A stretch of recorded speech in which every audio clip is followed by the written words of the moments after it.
Bismillahirrahmanirrahim.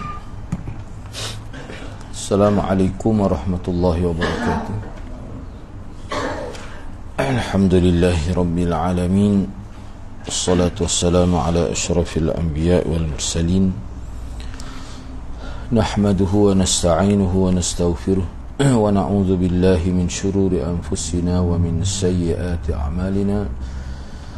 من يهده الله فلا مضل له ومن يضلل فلا هادي له رب اشرح لي صدري ويسر لي أمري واحلل عقدة من لساني يفقه قولي أما بعد. Alhamdulillah, bersyukur pada Allah Subhanahu wa taala kerana dapat bersama pada petang ini.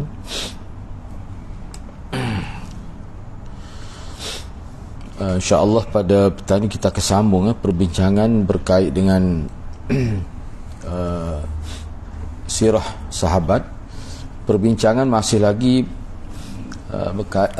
di bawah tajuk Sayyidina Abu Bakr, pada muka surat 85, di bawah tajuk kecintaan As-Siddiq yang besar kepada Rasulullah sallallahu alaihi wasallam. Yang mana kita berhenti sebelum ini berkait dengan kisah Sayyidina Bakar yang telah dipukul berdekatan dengan Kaabah itu. Masih lagi berkait dengan itu. Muka surat 85 itulah.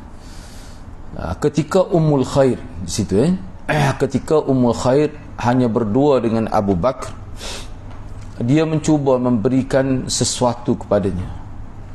Ini setelah Sayyidina Bakar sedar. Jadi Sayyidina Bakar ni teruk kena pukulnya sehingga dia jadi tak khabar, pengsan. Jadi ketika beliau bersama dengan Ummu Khair, jadi Ummu Khair cuba memberikan sesuatu kepada Sayyidina Abu Bakar. Abu Bakar menjawab, ataupun lebih tepat lagi bertanya lah. Jadi Sayyidina Bakar tanya, bagaimana keadaan Rasulullah itu? Maka Ummu Khair jawab, dia kata, aku tidak tahu keadaan temanmu itu. Jadi dalam sangkaan Abu Bakarnya bahawa Nabi pun mungkin kena pukul teruk jugalah. Itu dalam sangkaan dia lah. Jadi bila Ummu Khair jawab kata dia tidak tahu tentang keadaan Nabi itu macam mana, maka Abu Bakar pun berkata, pergilah kepada Ummu Jamil binti Al-Khattab. Pergi kepada Ummu Jamil binti Al-Khattab, tanyalah kepada dia tentang Nabi itu. Cuba kita tanya dia. Maka Ummu Khair bertolak untuk berjumpa Ummu Jamil. Jadi Ummu Khair berkata, sesungguhnya Abu Bakar bertanya kepadamu tentang Muhammad bin Abdullah itu, bagaimana keadaan dia? Ummu Jamil jawab, aku tidak mengenali Abu Bakar dan tidak pula Muhammad bin Abdullah, tetapi jika kamu ingin aku berjumpa anakmu, aku akan bersedia. Jadi Ummu Khair pun jawab, iyalah, boleh lah. Maka Ummu Jamil pergi bersamanya. Dia mendapati Abu Bakar dalam keadaan nazak tu. Jadi dia minta izin nak jumpa Sayyidina Bakar lah. Jadi Ummu Khair benarkan. Maka Ummu Jamil pergi bersama dia. Bila dia pergi tengok Sayyidina Bakar tu, masa tu keadaan masih teruk lagi. Keadaan dia masih teruk lagi.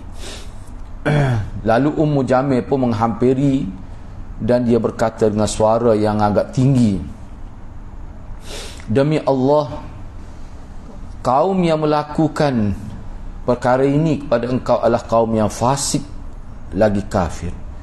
Aku berdoa semoga Allah membalas mereka, Allah balas kejahatan mereka ni untuk engkau. Baik, Abu Bakar bertanya, dia sebenarnya setiap satu nama ni dia ada biodata dia lah. Kita tidak nak bincang lah tu sebab dia, kalau kita nak cari, kalau kita duduk depan laptop ni boleh tarik sasa ni, cari ni. Cuma dengan Ana tu dia ada khusus digital kan, mana kita tarik nama dia akan tubik biodata siapa dia. Kalau nak bincang sesuatu jadi panjang benar lah pula ni. Jadi bila begitu Sayyidina Abu Bakar tanya Ummu Jamil itu, bagaimana keadaan Rasulullah ni? Maka Ummu Jamil pun jawab, ibumu ada di sini, dia mendengar perbicaraan kita. Maka Abu Bakar pun kata, jangan risau terhadapnya. Maka Ummu Jamil pun sebutlah baginda selamat dan berada dalam keadaan yang baik.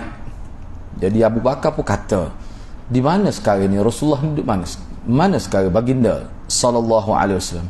Ummu Jamil pun jawab, dia sekarang berada ataupun kita kata berlindung di rumah Ibnu Arqam.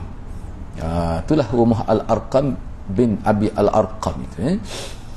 Jadi Abu Bakar tanya lagi, demi Allah aku bersumpah tidak akan makan apapun atau tidak akan minum apapun sebelum aku bertemu Rasulullah sallallahu alaihi wasallam.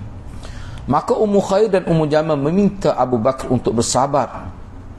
Jangan gila-gila, biar sehat-sehat sikit lagi. Maknanya dia ni kira-kira nak bangun nak pergi jumpa Rasulullah lah. Tak sabar. Ini kita tengok dia punya jiwa Sayyidina Abu Bakar, maknanya bukan sekadar saing, enggak saing sejak kecil lagi ni. Sebenarnya kalau kita baca sejarah, dia ni saing sejak kecil, mungkin dia beza 2 tahun lebih dengan Nabi. Jadi bila begitu Ummu Jamil dengan mak dia kata, lah dulu biar nanti sihat-sihat sikit nak pergi jumpa dia pun. Bagi setelah keadaan itu tenang, dia pun rasa agak selesa. Jadi kedua wanita itu pun memapah Abu Bakar pergi berjumpa Rasulullah sallallahu alaihi wasallam. Jadi baginda menyambut Abu Bakar dan menciumnya. Dan juga orang Islam bantu dia, maknanya dia ni kira-kiranya keadaan dia pada waktu ini. Mana kalau nak jalan sendiri tu mungkin tak boleh pergilah jumpa Nabi. Itu keadaan dia. Jadi Rasulullah sambut dia, Rasulullah cium dia. Kemudian orang Islam yang ada di sekitar Rasulullah pun menyambut dia dengan penuh kegembiraan. Jadi Rasulullah sangat terharu melihat kepada keadaan itu. Maka Sayyidina Abu Bakar berkata, demi Allah, demi ayah dan ibuku wahai Rasulullah. Kalau tengok orang Arab tu, maknanya dia maksud dia, aku tebus ayah dan ibuku wahai Rasulullah. Itu lebih tepat lagi. Orang Arab ni bila dia nak memuliakan seseorang, dia akan sebut begitu. Ni budaya dia. Mana seolah-olah kalau ayah saya masuk dalam penjara supaya Rasulullah selamat, saya sanggup lagi. Itu maksudnya saya tebus. Mana bila ayah dengan ibu saya masuk penjara, Rasulullah keluar. Itu makna dia, saya tebus engkau ya Rasulullah dengan ganti ayah dan ibu saya. Ini bahasa orang Arab ni, kalau dia guna gini, makna dia saya benar kepada orang itu. Itu budaya bangsa dia begitu. Wahai Rasulullah, aku tebus ayah dan ibuku wahai Rasulullah untuk membebaskan engkau. Aku tidak apa-apa, aku hanya mengalami apa yang dilakukan oleh fasik itu terhadapku. Ini adalah ibuku. Itu kata Ummu Khair, itulah malah kata Sayyidina Abu Bakar, ya Nabi gitu. Dia adalah wanita yang baik kepada anaknya, sedangkan tuan adalah lelaki yang penuh kebaikan. Ajaklah dia kepada Allah, berdoalah untuknya, semoga Allah menyelamatkannya daripada neraka melalui diri tuan wahai Rasulullah. Rasulullah pun berdoalah untuk Ummu Khair itu supaya dia masuk Islam. Berkat doa Nabi, secara ringkasnya akhirnya wanita pun memeluk Islam, masuk Islam lah. Sebab tu Sayyidina Ali kata tak ada seorang pun sahabat keadaan keluarga dia semua masuk Islam supaya Sayyidina Abu Bakar.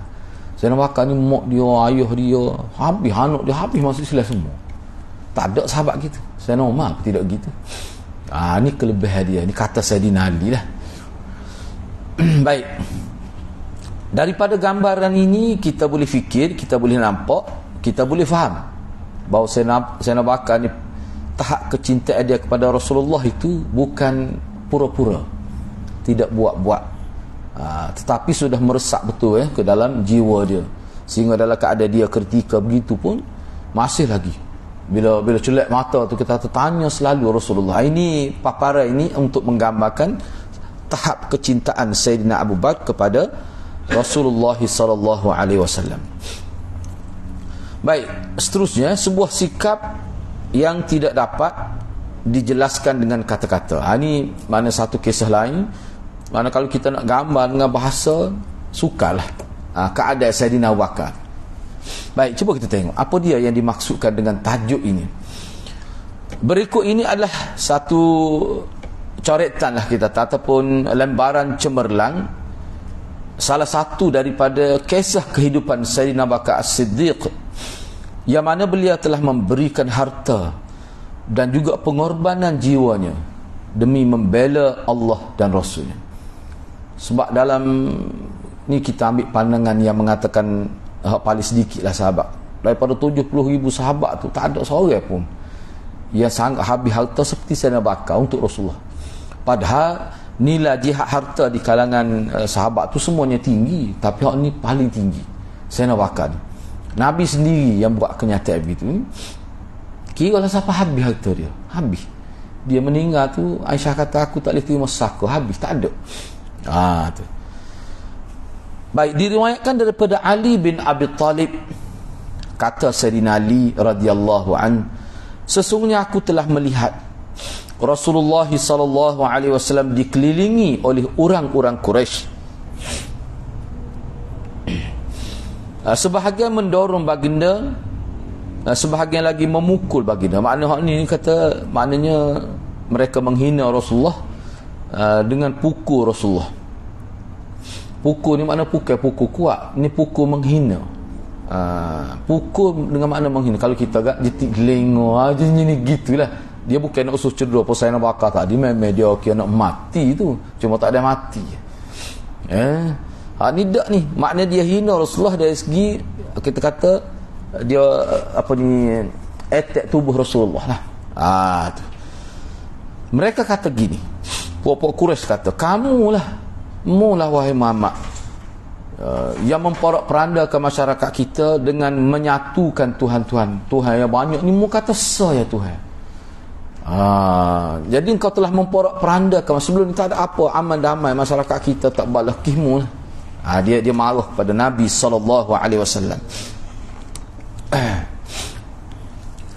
Sayyidina Ali berkata, kata Sayyidina Ali, dia kata, demi Allah, tidak seorang pun daripada kami yang berani mana pergi bantu Nabi, pergi dekat Nabi pada waktu ni, ketika Nabi sedang dihina oleh masyarakat Quraisy. Tak ada seorang pun berani nak dekat pada Sayyidina Ali ni, berani menadah tu.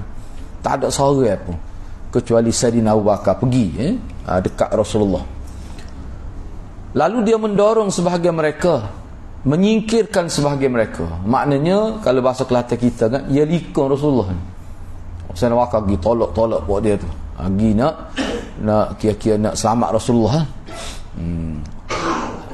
Dan memukul sebahagian puak-puak Quraisy tu yang sedang mengganggu Nabi sallallahu alaihi wasallam. Dalam keadaan itu Sayyidina Abu Bakar kata, wailakum, celaka kamu. Apakah kamu akan membunuh seseorang hanya kerana dia kata Tuhan kita ni Allah, Tuhan kita ni Tuhan yang esa? Apakah itu dianggap jenayah? Jenayah ke tu? Sekadar kata Allah ni esa, Allah tu Tuhan kita, padahal kalimah Allah tu kamu sebut sama. Kau orang Arab dia sebut juga Allah ni. Bukan kata satu perkataan atau perkataan yang tak pernah didengari, tidak. Cuma konsep pemahaman dia tu yang bermasalah. Kemudian Ali mengangkat jubah yang dipakainya. Dia menangis sampai janggut dia basah.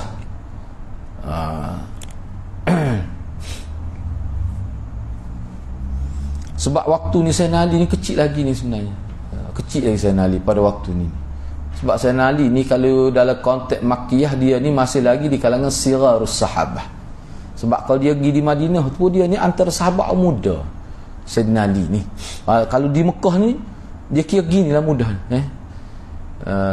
Mudahnya sehingga disebut tu ketika Nabi nikah tu, ada riwayat sebut dia berlari lagi di atas katil pengantin tu. Tu maknanya tu tahap umur dia. Tu. Kemudian Ali angkat jubah dia. Dia menangis sampai basah janggut dia. Kemudian berkata, aku bertanya kepada kamu dengan nama Allah, apakah seorang lelaki beriman pada keluarga Firaun lebih baik ataukah Abu Bakar lebih baik? Sayyidina Ali kata gitu. Hak mana lebih baik ni? Lelaki yang beriman dari kalangan keluarga Firaun, hak tu ke lebih baik ataupun Sayyidina Abu Bakar lebih baik? Sebab Sayyidina Abu Bakar ni mungkin ajak kecil lagi dia. Sayyidina Abu Bakar ni mungkin dia lama dah mungkin dia. Dia buat perbandingan gitu. Maka orang-orang Quraisy yang pukul Nabi tu terdiam. Maka Sayyidina Ali pun kata, jawablah apa pun tak jawab. Mana lebih baik tu hak orang beriman? Seorang lelaki beriman daripada keluarga Firaun dengan Sayyidina Abu Bakar. Hak tu hak Firaun tu kamu tak kenal. Hak ni kamu kenal. Sebab dia ni orang kampung kita, keluarga kita, membesar, lahir di sini, membesar seolah-olah begitulah. Semata-mata dia kata Allah itu. Baik, tak apalah. Demi Allah, sesaat yang dilalui oleh Abu Bakar ialah lebih baik daripada 1000 saat yang dilalui seorang lelaki beriman daripada keluarga Firaun. Lelaki itu menyembunyikan iman dia. Sayyidina Abu Bakar tidak. Padahal waktu ni waktu yang Nabi pun pernah kata kepada saya, kata sesuai lagi kita nak zahirkan iman kita ni.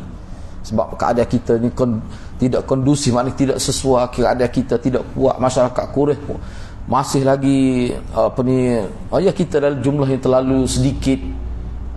Kita buat secara sembunyi-sembunyi. Saya nak kata sih dia tak puas hati. Dia nak pergi maya tepi Kaabah. Kena parut dia, kena timbuk parut. Jadi kalau kita kata di zaman Firaun tu isteri dia adalah beberapa orang zahir pengikut dia, mereka tu Islam setengah-setengah, tapi Islam pun dalam keadaan takut-takut, menyembunyikan keimanan. Tapi Sayyidina Abu Bakar ni tak. Walaupun dia tahu apa yang akan dia hadapi dengan sebab dia menzahirkan keimanan itu, tapi dia sanggup. Apa tu? Li'a'la'i kalimatillah, itulah maksud dia. Diriwayatkan daripada Abdullah bin Umar yang mengatakan bahawa ketika Nabi SAW berada dekat dengan kawasan Kaabah, di halaman Kaabah itu, Uqbah bin Abi Mu'aid datang. Ini tokoh ni antara tokoh, kalau kita bahasa Kelantan, ni antara kepala pengak ni. Ni kepala pengak kafir Quraisy ni. Musuh dengan Nabi ni memang sangat ketat lah. Uqbah bin Abi Mu'aid, dia datang. Hak ni setengah riwayat kata Nabi pada waktu tu, maknanya sedang solat, setengah kata duduk Nabi duduk, cakap duduk, orang panggil duduk merenung lah, duduk mikir, tidak kata semaya, setengah kata semaya. Baik, jadi dia telah mencengkam bahu Rasulullah dan melilit kainnya. Dia panggil ridak tu, ridak kain dia tak tahu dia tu, dia lilit di leher baginda, lalu dia mencekik dengan kuat. Pada waktu itu datang Sayyidina Abu Bakar, lalu dia mencengkam bahu Uqbah dan menyingkirkannya daripada Rasulullah sallallahu alaihi wasallam. Kemudian Rasulullah baca ayat ni. Pada waktu itu Rasulullah baca ayat ni, ataqtuluna rajula an yaqula rabbi Allah wa qad ja'akum bil bayyinati min rabbikum. Patutkah kamu bunuh seorang lelaki hanya kerana dia kata Tuhan aku tu Allah? Salah ke gitu? Jenayah ke kata gitu? Dalam keadaan dia bila dia bercakap, dia kemukakan hujah-hujah yang nyata. Ayat-ayat Quran dia baca tu ayat bahasa kalam Tuhan dia, bukan kalam manusia, walaupun lafaz tu bahasa Arab. Kamu tahu tu. Sebab Quran sama-sama Quran lah hujah. Sebab tu dia Quran dia kena paling banyak kita belajar Quran dalam pelbagai bentuk lah. Dengan tafsir, dengan tadabbur, dengan harfiahnya, kaji pula topik-topik dalam Quran, gapo dia berapa tajuk ada dalam Quran. Itu dia panggil tafsir maudhu'i tu. Gapo dia topik dalam Quran. Sebab tu molek benar kalau ada bapak kita lah, kalau boleh buat, dia kan bahagian belakang Quran dia ada indeks tu kan, ayat tertajak buat apa, bicara tu dia tu, patah ambil lain pula. Kita nak bincang ayat tu bukan berdasar urut, berdasar pada topik perbincangan. Ayat jihad ada berapa, dia panggil tafsir tafsir secara tematik lah, secara tema dia. Ni misalnya ayat buat baik pada dia berapa, Allah tu anak buat dah ayat tu siap dah nota habislah kita itu nak yang kalau kita buat gitu berkali-kali dah kita ngaji dah tafsir mengikuti urutan ayat ngaji dah tu ngaji dah cuba ambil dia sudut tu pula dia sudut tu pula misalnya anak buat tu anak ambil khusus tentang ayat-ayat berkenaan dengan ihsan bil walidain hak tu pula 18 muka surat hak tu saja cuba ambil pula kalau bab iman memang banyak bab jihad buat jiran, buat baik pada jiran berdasar pada ayat Quran. Dan bila kita hurah dia tak boleh gidah, mesti dia akan tubik hadis-hadis Nabi secara tak langsung dah. Tak mungkin seorang bicara Quran sehadis pun tak ada. Sebab apa? Sebab hadis tu menghuraikan dia punya Quran tu molek gitu moga tadabbur ni kita kata kalau sini tadabbur ni moga Ustaz Muhammadi buat dah nak cuba panggil ustaz-ustaz lain pula biar buat kita nak bicara sudut ni Ustaz tafsir dari segi topik dia sangat bagus kalau boleh buat begitu dia panggil tafsir maudu'i tu baik seterusnya aku tidak layak membuka rahsia Rasulullah sallallahu alaihi wasallam dia kitab ni tajuk dia memang suspend lah dia waktu tu apa nama dia nak ayat tu dia dulu anak guna kitab ni juga cuma dia bukan terjemah ni terjemah lain dia lain sikit satu 3 jilid habis dah berhenti habis Sayyidina Uthman balik kapung tak ada masuk Sayyidina Ali dia juga 3 sahabat utama tu cuba kita tengok apa dia maksud dia diriwayatkan daripada Abdullah bin Umar yang mengatakan bahawa Sayyidina Umar bin Al-Khattab berkata ketika Hafsah binti Umar menjadi janda kerana ditinggal oleh suaminya. Ni cerita saya nak bakal lah ni. Cerita ni jadi ketika Hafsah binti ni anak perempuan Sayyidina Umar ni. Hak ni lah apa ni ulama kita kata Sayyidina Umar bunuh anak kan tak ada bunuh hak ni. Kita kata Sayyidina Umar bunuh anak perempuan. Siapa boleh jadi besar ni menikah jadi janda, nikah Nabi pula. Wana tak bunuh hak ni. Tak ada lagi anak dia tina hak lain. Wana tak bunuh. Itu salah satu dirayah ilmu berdasar pada pengetahuan am bahawa Sayyidina Umar tak bunuh anak ni terlepas ni kalau dia bunuh tak ada Hafsah ni. Jadi ketika Hafsah tu bercerai dengan isteri dia jadi janda dia bercerai hidup kita panggil cerai hidup. Khunais bin Hudzafah As-Sahmi ni salah seorang sahabat Nabi yang wafat di Madinah. Ni bekas suami dia lah suami baik tak apalah Umar apa kata tak apa kita baca dulu sebab ni dia ada sebut ni dalam kitab Musaharah ni. Musaharah ni maknanya sebuah kitab dia bicara tentang nikah zaman Nabi kalau kita baca tu kena sahabat-sahabat Nabi kadang-kadang anak dia ke sayang-sayang dia gitu ya sebab apa? Sebab ni kita kenal dah jauh orang lain tu kita tak tahu dia macam sari labah-labah tu ni nikah ni Sayyidina Ali anak puan dia ke Sayyidina Umar tua gagah dah kita teruk anak dia lagi apa tu dia kata nak cari mana orang baik lagu ni biarlah ada keturunan Sayyidina Umar. Syiah kata itulah kemaluan yang mula-mula dirampas. Tengok Syiah guna lagi tak dia Syiah ni tolol dia tak habis payah nak habis tolol Syiah ni dia tak terima tu hadiah-hadiah gitu. Baik. Umar kata aku datang kepada Uthman bin Affan. Aku tawar kalau kita sebut aku tawar anak aku Hafsah pada dia. Tapi dia tak jawab. Tapi dia tak jawab. Sepatut royak nak kau tak si royak. Cuma dia kata nantilah fikir dah lagu mana. Gitu lah. Nampak beberapa malam selepas itu Sayyidina Uthman pun jumpa aku lalu dia kata sekarang ni aku rasa tak siapa suruh lagi kita ni rasa tak ada niat nak nikah lagi ni tak sih. Baik kata Sayyidina Umar lagi lepas tu dah tentu dah jawapan daripada Sayyidina Uthman kata dia pun belum bersedia. Aku pun jumpa Sayyidina Bakar, aku bertemu Sayyidina Bakar As-Siddiq. Lalu aku tawarkan kepada dia anak perempuan aku ni. Tengok tu. Bukan suatu perkara yang memalukan lah. Kalau bahasa Kelantan kita ingat, kata duk jaja nak tengok orang kita, dia ada pangan gitu, mungkin jahil, mungkin dia tak tahu. Dia kata kalau kamu kena, aku nak kahwin kamu dengan anak aku Hafsah. Nak dia tanya gitu. Dia tanya saya nak bakar. Ni parut lagi. Tadi saya nak semai royak juga. Tengoklah dulu, kita fikir sehari dua. Lepas tu royak rasa tak bersedia lagi. Ni dia tu. Aku akan diam. Dia tak jawab sepatah habuk pun. Senyap dia tak jawab. Kata Sayyidina Umar, nyaduk senyapnya tak jawab, sakit hati lah, kata Sayyidina Umar. Kata tindakan Sayyidina Bakar diam, tidak memberikan apa-apa respon, itu hak tu lebih menyakitkan hati daripada hak Sayyidina Utsman tu. Aku sakit hati hak ni lagi dia tu. Ni sama-sama gu ni. Sama-sama gu ni.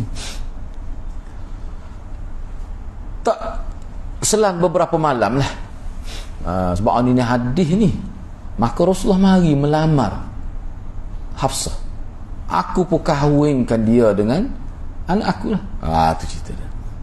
Selepas tu baru Sayyidina Bakar mari, dia kata kepada aku, mungkin kamu terasa hati kepada aku sebab aku tak jawab apa bila mutawa Hafsah kepada aku.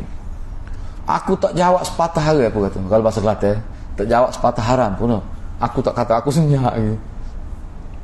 Mesti mu rasa hati mu marah ni. Saya gapo lagu ni. Iya, aku tak siap. Saya nak kata, memang nah, aku gerak lah tu. Tu. Dia kalau duduk di Kelantan ni, kita kecek Kelantan tu lebih nampak lagi. Memang dia kata aku rasa hati sungguh. Saya nak bakar pun kata hak sebenarnya. Masa tu aku tak boleh nak oyak. Hak sebenarnya yang menghalang aku untuk berterus terang memberikan jawab baik kepadamu bila mu tahu anak puanmu pada aku tu, sebab aku tahu dah. Sebab Rasulullah ada sebut pada aku dia berhasrat untuk meminang, untuk melamar Hafsah. Aku tahu dah. Cumanya pada waktu tu Nabi hanya berhasrat baru. Nabi bayang kepada aku dia nak lamar Hafsah. Tapi tak lama lagi, manakala aku ayat kata aku nak budak aku dulu ni. Tapi sebab aku tahu Rasulullah nak, takut dia nak tengok dulu. Maknanya dia, kalau Rasulullah tak jadi, aku gadah. No. Kalau bahasa Kelantan gitu lah. Aku senyap tu nak tengok Rasulullah dulu. Kalau boh tu tak si, kalau Nabi tak si, Nabi tak jadi, memang aku akan sanggup lah. Sebab satu kemuliaan, kita kena lihat dalam konteks ni. Mana ni satu kemuliaan lah. Kalau Sayyidina Bakar ambil anak, ambil Hafsah anak Sayyidina Umar, itu satu kemuliaan. Sebab Sayyidina Umar ni bukan bercala-cala orang. Dari semua sudut mana ada kelebihan dia tu. Tapi aku tak say tu sebab apa? Sebab takut jadi orang panggil apa? Gau dia terpanggil.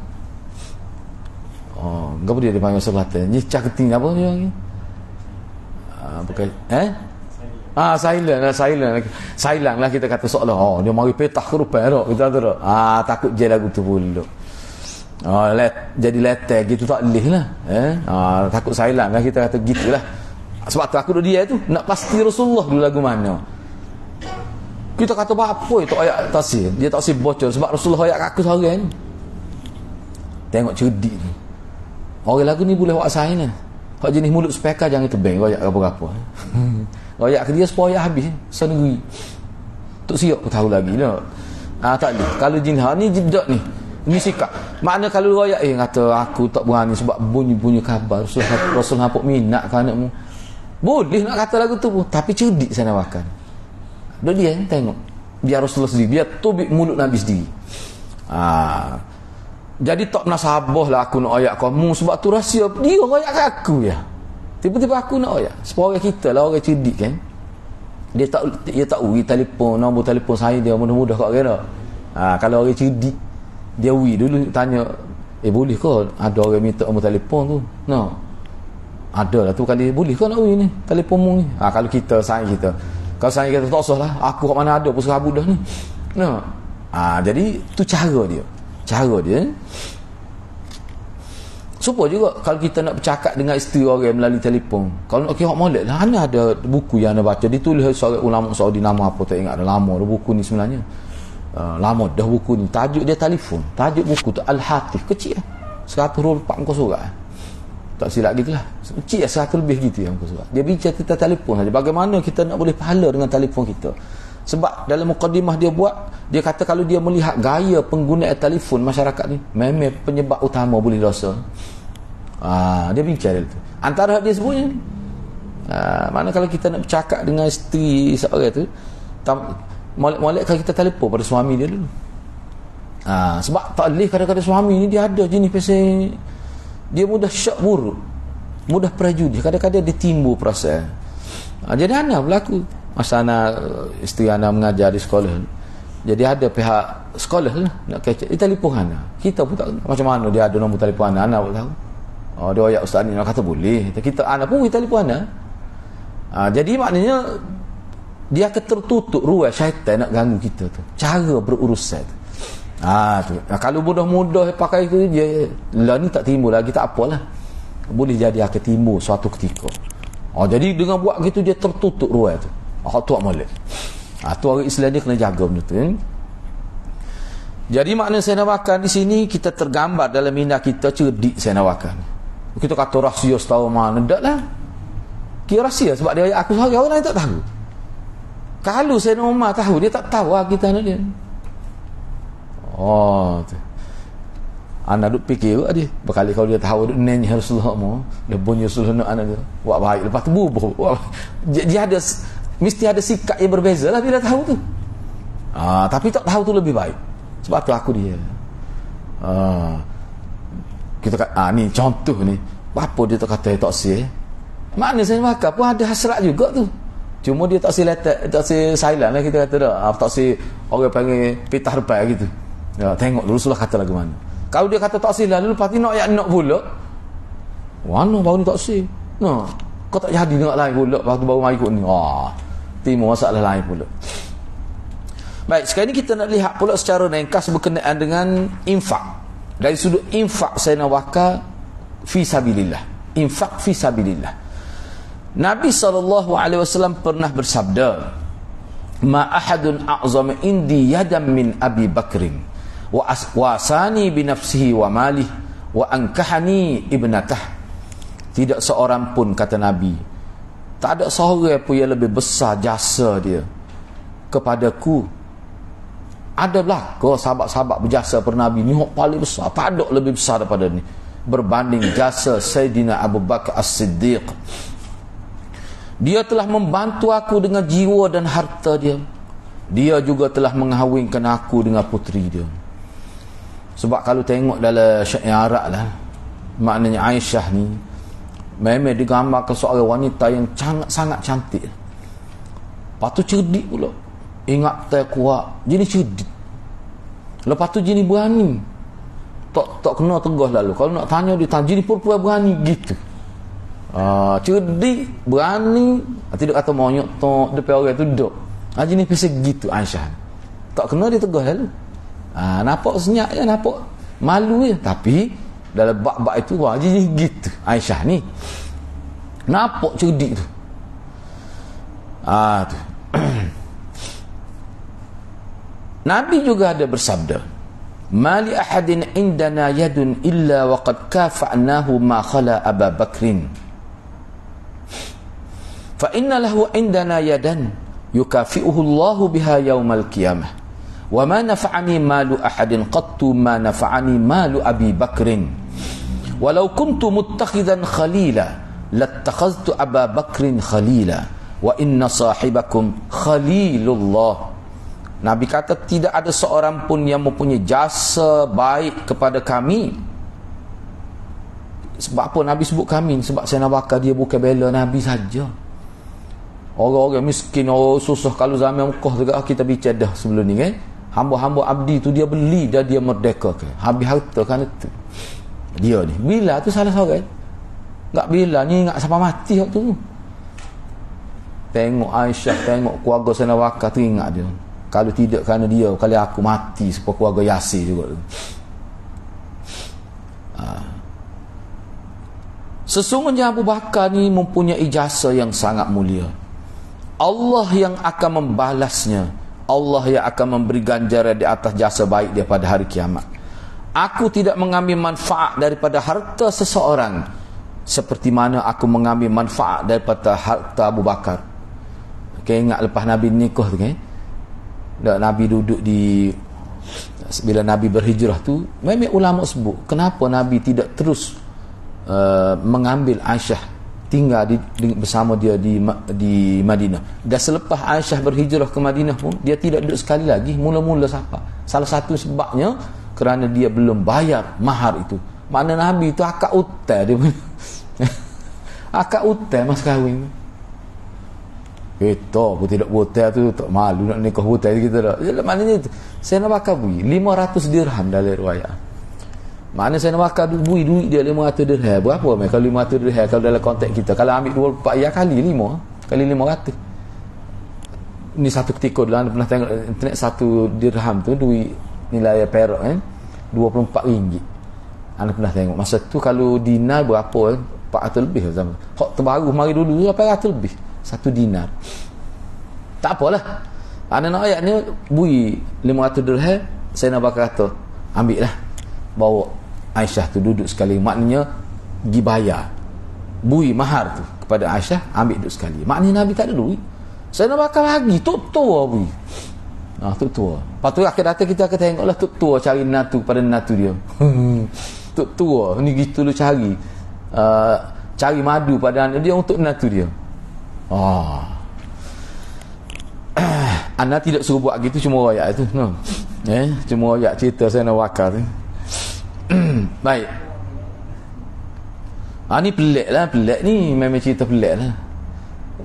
Nabi dia nak kahwin lah, itu dia ayat saya nak wakar. Pada tu tutup tua dia. Terhabis je kita nak tahu. Lepas tu ayat kanal lagu mana jadi no. Ni pelik ni, bagi pelik ni. Kalau dalam baca dalam kitab Musaharah, menarik Musaharah tu. Musaharah ni dia panggil bagaimana sahabat Nabi ni, Nabi sahabat dia nikah kalau ngapok dia. Bapa nak ambil keturunan yang baik. Kenapa bila seorang sahabat ni nak nikah lain, isteri dia kadang-kadang tolong cari. Bapa? Sebab keunggulan jiwa sahabat tu. Bini dia kata menasabah kalau dia nikah lain. Sebab ni jasa daripada amal dia siapa begitu sekali. Makna karakter seorang suami tu sehingga isteri dia tak terasa apa kalau nak nikah. Baik, cuba kita tengok lagi di sini. Nabi kata kalaulah sekiranya aku boleh mengambil seorang kekasih sini kalau kita nak terjemah dengan bahasa lain khalil, mana teman rapat. Kalau aku nak ambil seorang teman rapat untuk aku, maka saya nak bakalah ya aku akan jadikan khalil aku. Dan sesungguhnya sahabat kamu ini adalah Khalilullah. Sesungguhnya sahabat kamu ini adalah Khalilullah. Sahabat kamu tu mana dia? Nabi lah. Bukan saya nak wakar tu. Tapi seolah Nabi nak kata aku tidak ambil saya nak bakar sebagai Khalil aku, sebab aku ni sudah Khalilullah. Aku ni sudah Khalilullah. Jadi tak sesuai lah. Kalau boleh saya nak bakar. Anak ayat yang saya bakar ni layak digelarkan Khalilullah. Khalilu Rasulillah. Teman rapat Rasulullah. Baik, tak apalah seterusnya. Bahkan diriwayatkan daripada Hisham bin Urwah. Hisham bin Urwah ni siapa ni? Cucu ke cici? Cici. Sebab Urwah tu cucu. Ni cucu saya nak bakar. Ni cici. Dah lepas cucu cici Hisham. Diriwayatkan daripada Hisham bin Urwah. Ni cici saya nak bakar sendiri. Dia riwayat ni daripada ayah dia Urwah bin Az-Zubair bin Al-Awwam. Itulah Urwah tu. Dia berkata, dia kata Abu Bakar ni mana tok aku lah. Tok aku. Toknya kedua. Tok aku ni masuk Islam. Pada masa dia masuk Islam tu duit dia 40,000 dirham. Masa tu dia betul duit. Dan dia menginfakkannya di jalan Allah. Dengan duit tu dia pun sebutlah contoh infak tu. Dia telah memerdekakan 7 orang hamba abdi yang diseksa kerana Allah. Guna duit tu banyak, 40,000 ni, 40,000 dirham. Dia telah memerdekakan Bilal. Dia telah memerdekakan Amir bin Fuhairah. Dia telah memerdekakan hatu sebenarnya bukan Zunnirah. Hatu sebenarnya An-Nahdiyah. Dan anak perempuan dia hamba sahaya Bani Muammal dan Ummu Ubais. Ni antara yang disebut. Ramai lagi hak lainnya. Ramai lagi hak ni.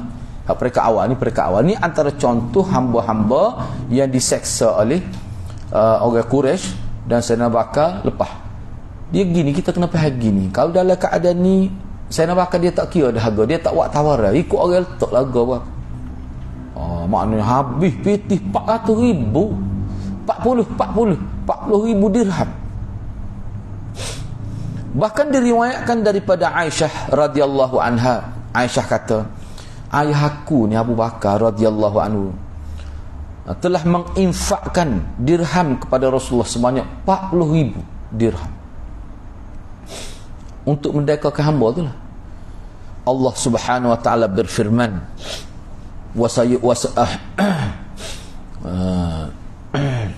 wasayujannabuhal atqa alladhi yu'ti ma lahu yatazakka wa ma li ahadin 'indahu min ni'matin tujza illa ibtigha'a wajhi rabbihil a'la wa la sawfa yarda. Dan sebaliknya akan dijauhkan azab neraka itu daripada orang yang benar-benar bertakwa, yang sanggup mendermakan hartanya dengan tujuan membersihkan diri. Dia panggil tazkiyatul mal. Inilah istilah tazkiyatul mal dalam proses pembersihan harta ni, diambil daripada Quran. Sebab tu tak usah gunalah istilah-istilah lain itu. Dan harta bendanya,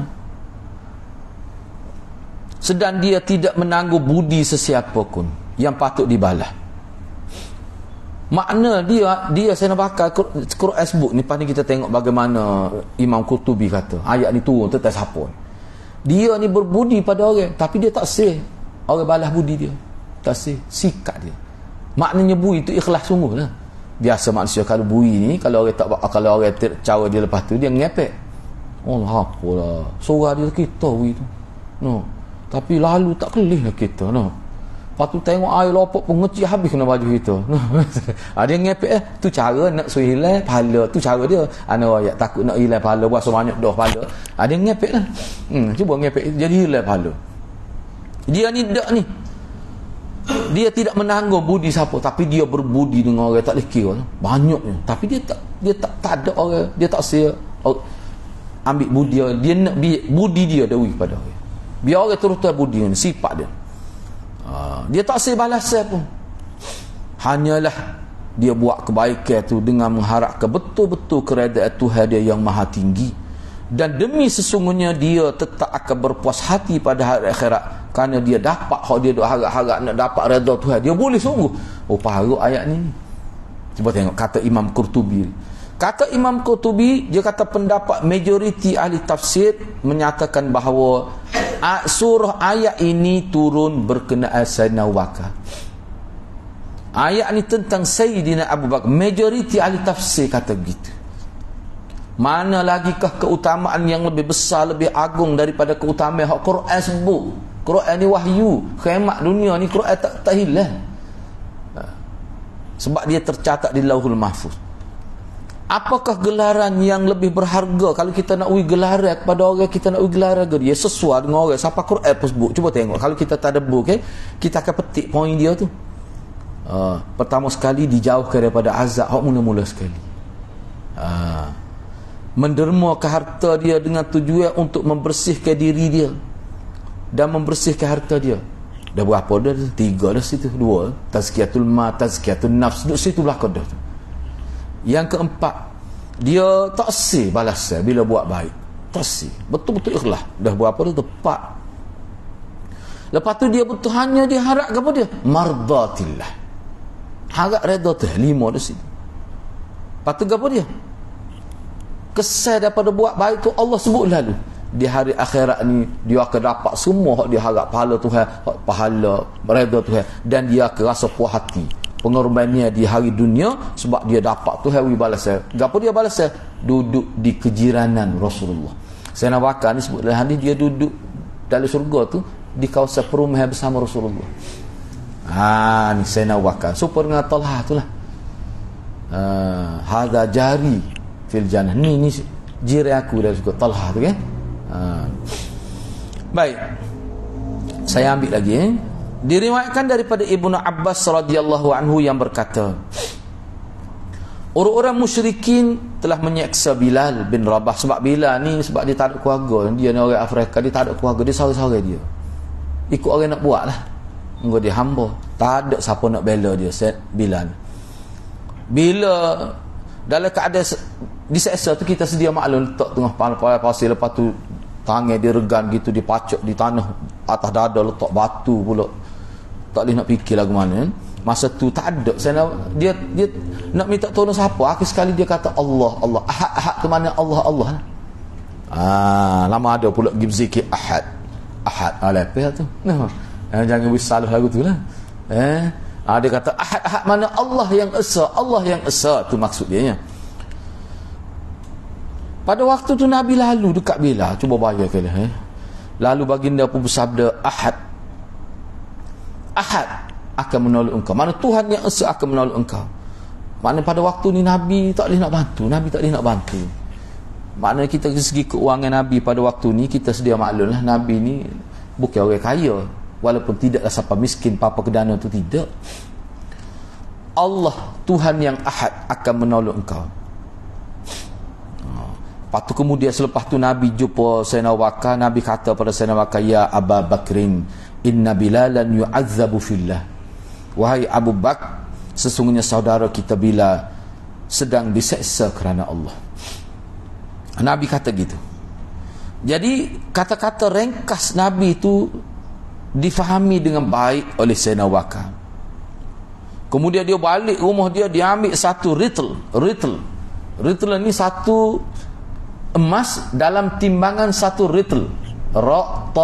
Ritel ni satu timbangan emas, berat emas pada waktu tu satu ritel. Mana banyak lah. Dia pergi jumpa tuan Bilal. Sebab Bilal ni dimiliki oleh Umayyah bin Khalaf ni, tuan emas kepada Bilal ni. Majikan Bilal. Dia pun kata kepada Umayyah bin Khalaf itu, mu tak sejual ke Bilal? Jual kat aku lah Bilal tu. Mu duk seksa dia, nyaya ke dia tu. Jual kat aku. Dia kata, tak apa, aku jual kalau mana dia bayar dengan satu ritel emas. Jumlahnya besar lah. Lalu Sayyidina Abu Bakar beli dan terus memerdekakannya. Dia merdekakan. Kita kena tengok dari sudut ni, memerdekakan hamba itu satu hal. Tapi hak ni melalui lidah Rasulullah. Tindakan dia hasil daripada reaksi kepada ya Aba Bakrin, inna Bilalan yu'azzabu fillah.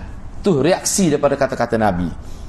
Orang-orang musyrikin pun berkata, Abu Bakar tidak memerdekakan dia kecuali kerana Bilal ni pernah ada buat baik pada dia. Tolonglah Bilal tu banyak berjasa pada dia. Maknanya seolah-olah Nabi ni balas budi lah. Dia tuduh tu. Buat baik lah, muka kawan tolong dia sama. Kawan kita memang gitu. Dia tak sering nampak kebaikan tu tinggi. Jadi buat baik tu apa? Ada kepentingan dia. Dia dulu bantu kita. Balas budi ni dia kata Sayyidina Abu Bakar ni. Maka Allah turun ayat ini, wa ma li ahadin indahu min ni'matin tujza illa ibtigha'a wajhi rabbihil a'la wa la sawfa yarda. Dia bukan balas budi tu. Sebenarnya Sayyidina Abu Bakar ni tidak pernah dia buat baik semata-mata kerana nak balas budi. Tu kalau kita terjemah mafhum. Sedang dia tidak menanggung budi siapa pun sehingga perlu dibalas. Yang patut dibalas dia tak ada. Mana dia buat kebaikan ni kerana nak balas budi. Sekarang ni kita kosong-kosong lah kawan awi dah ni. Balas. Kan biasa kita gitu dah. Bila dia belanja kawan ni, dulu dia mau belanja kawan, ala ni kosong-kosong semula dia kata dah. Tu kecek gong tu, tak kecek lagu tu. Tak payahlah kecek lagu tu. Allah kata dia buat baik tu bukan kerana nak balas budi siapa-siapa. Hanyalah dia buat gitu kerana nak dapat keredaan Tuhan dia yang maha tinggi. Dan demi sesungguhnya dia akan puas hati dengan perbuatan baik dia di hari akhirat. Bahaya ke? Tuhan kata begitu. Tu maksudnya Allah memberinya syurga sehingga dia rasa puas hati lah. Puas hati dengan pemberian Allah sebagai ganjaran itu. Maknanya ayat ni ayat yang menyabitkan bahawa Sayyidina Abu Bakar ni telah mendapat mardatillah. Inilah orang panggil radhiyallahu anhu wa radu'an.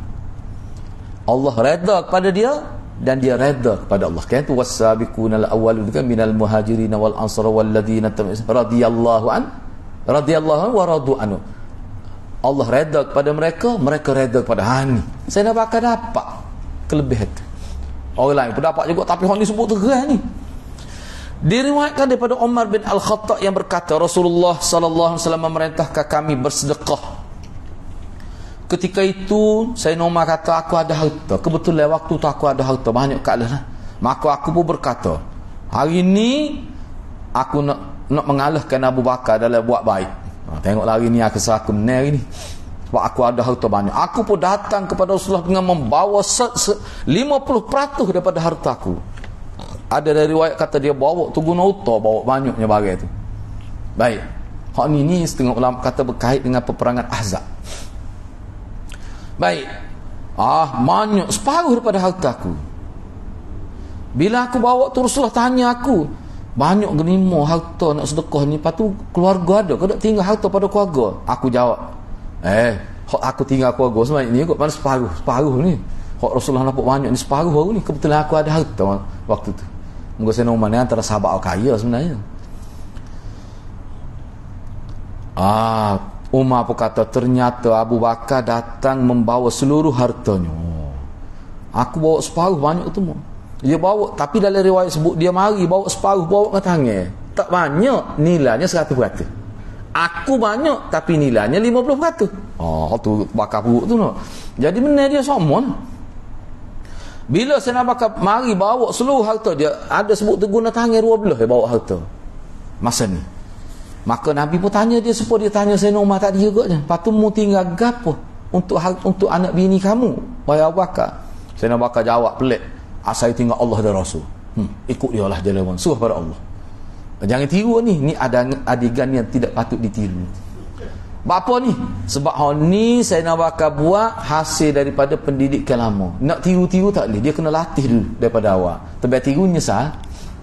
Allah apa nyegang. Lepas tu duduk butai minta tua tak ada habis, apa kuat wi kau masjid Sri Lunar tu wi habis. Lepas tu nyesal.